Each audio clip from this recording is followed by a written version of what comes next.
పూర్వం ఒకానొక రాజ్యంలో ఒక రాజు ఉండేవాడు.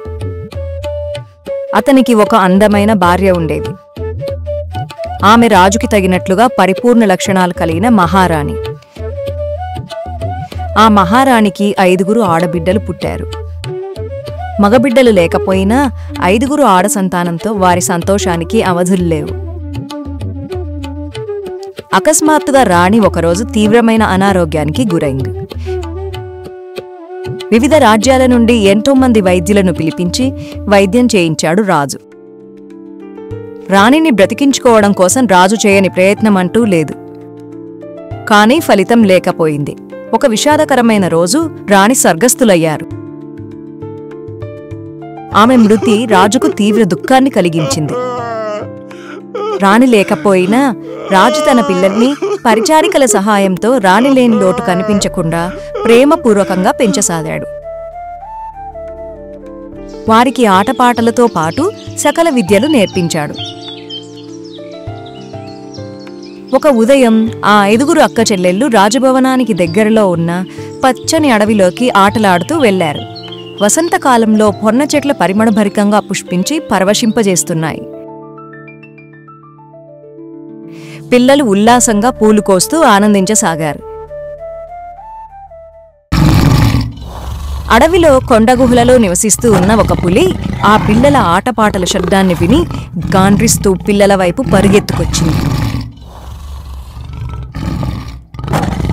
పులిని చూసిన 4 అక్కలు భయంతో వెంటనే పొన్న చెట్లు ఎక్కి ప్రాణాలను కాపాడుకున్నారు. కానీ చివరి అమ్మాయిని మాత్రం పులి తినివేసింది. కేవలం ఆమె ఒక చిటికెన వేలు మాత్రం పొన్న చెట్టు కింద మిగిలింది.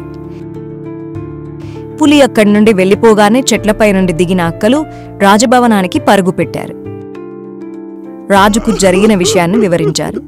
రాజు బాధతో శోకసంద్రంలో మునిగిపోయాడు. మరోసారి రాజభవనం విచారంతో కళతప్పింది. రాజకుమార్తెలు అడవి నుండి ఇంటికి పరిగెత్తుకొచ్చే సమయంలోనే ఆ పొన్న చెట్టు వద్దకు ఒక జంగమయ్య వచ్చాడు. అతను కొన్ని అతీత శక్తులు కలిగిన సాధువు.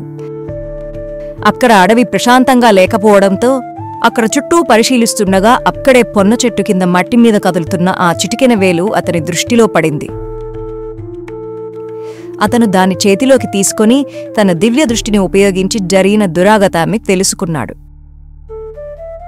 తన హృదయాన్ని కుదిపివేసిన ఆ సంఘటన తర్వాత జంగమయ్య ఆ వేలు తీసుకొని తన ఆశ్రమానికి వెళ్ళాడు.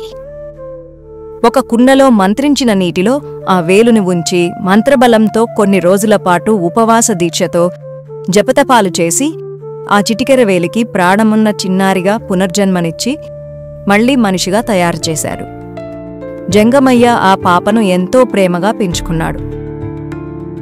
రోజూ భిక్షాటన చేస్తూ ఆ వచ్చిన దానితో చిన్నారిని పెంచసాగాడు. తపశ్శక్తితో తాను సాధించిన దివ్యశక్తులను తన స్వార్థం కోసం ఏనాడూ ఉపయోగించలేదు జంగమయ్య. చిన్నారి పెరిగి చురుకైన అమ్మాయిగా మారింది. రోజులు గడుస్తున్నాయి.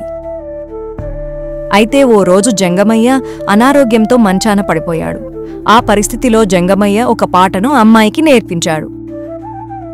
ఈ పాటను పాడుకుంటూ భిక్షాటనకు వెళ్ళు, నీకు మంచి యోగం కలుగుతుంది, నీ జీవితానికి ఒక అర్థం దొరుకుతుంది అని అమ్మాయిని పంపించాడు. రాజుగారి చిన్న కుమార్తె జీవితం ఈ విధంగా తల్లిని కోల్పోయి తండ్రికి అక్కలకు దూరమయ్యి దీనస్థితిలో నడుస్తుంది. కాని ఇవేమీ ఆ అమ్మాయికి తెలియవు. ఎందుకంటే ఇది ఆమెకు పునర్జన్మలాంటిది. జంగమయ్య మాత్రం అనారోగ్యంతో రోజురోజుకి క్షీణించిపోతున్నాడు. రాజుకు 5 పిట్టలం పొన్నా పూలకు పోయినం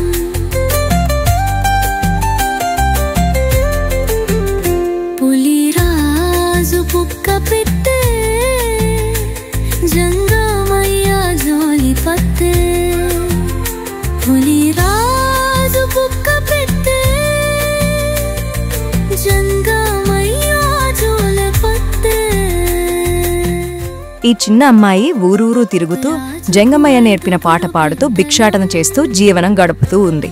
ఒకరోజు ఆ అమ్మాయి పొద్దుపోయే వేళ తన పుట్టిన ఊరుకు చేరుకుంది. ఒక ఇంటి ముందు నిలబడి భిక్ష కోసం పాట పాడింది. ఆ ఇంటి మహిళ ఆ పాట విని ఒక్కసారిగా కంగారుపడి బయటకు వచ్చి చూసింది. ఆమె ఎవరో కాదు, ఆ పాట పాడే అమ్మాయికి పెద్ద అక్క. ఆమె ఆ పాపను లోపలికి పిలిచి వివరాలన్నీ అడిగి తెలుసుకుంది. ఆ అమ్మాయి తన చెల్లెలు అన్న విషయం స్పష్టమైంది. వెంటనే ఆమె తన సోదరిని ఆప్యాయంగా కౌగిలించుకుంది. తనతో పాటు తన చెల్లిని రాజభవనానికి తీసుకెళ్ళింది. రాజుగారికి కుమార్తె జరిగినదంతా వివరించింది. రాజు తన చిన్న కుమార్తెను చూసి ఆనంద బాష్పాలతో ఆమెను హత్తుకొని కన్నీరు మున్నీరయ్యాడు. ఆమెను బ్రతికించిన జంగమయ్య గురించి అడిగి తెలుసుకున్నాడు. వెంటనే ఆస్థాన వైద్యులను పంపి జంగమయ్యకు వైద్యం చేయించాడు. జంగమయ్య ఆరోగ్యం మెరుగుపడిన తర్వాత అతనిని తన కొలువులో ఆత్మీయుడుగా ఉంచుకున్నాడు. అలా ఆ అమ్మాయి జీవితం రాజుగారి ఆధ్వర్యంలో ఆనందంగా కొనసాగింది. అమ్మాయికి యుక్త వయసు రాగానే రాజు ఒక మంచి యువకుడిని వరునిగా ఎంపిక చేసి అంగరంగ వైభవంగా ఆమె పెళ్లిని జరిపించాడు. నీతి: ఉపకారానికి ప్రతిఫలం తప్పక లభిస్తుంది. మనకు సహాయం చేసేవారిని మర్చిపోకూడదు. నీతి, ధర్మం, కృతజ్ఞతలు ఎప్పుడూ మానవతను నిలిపి మంచిని పెంచుతాయి.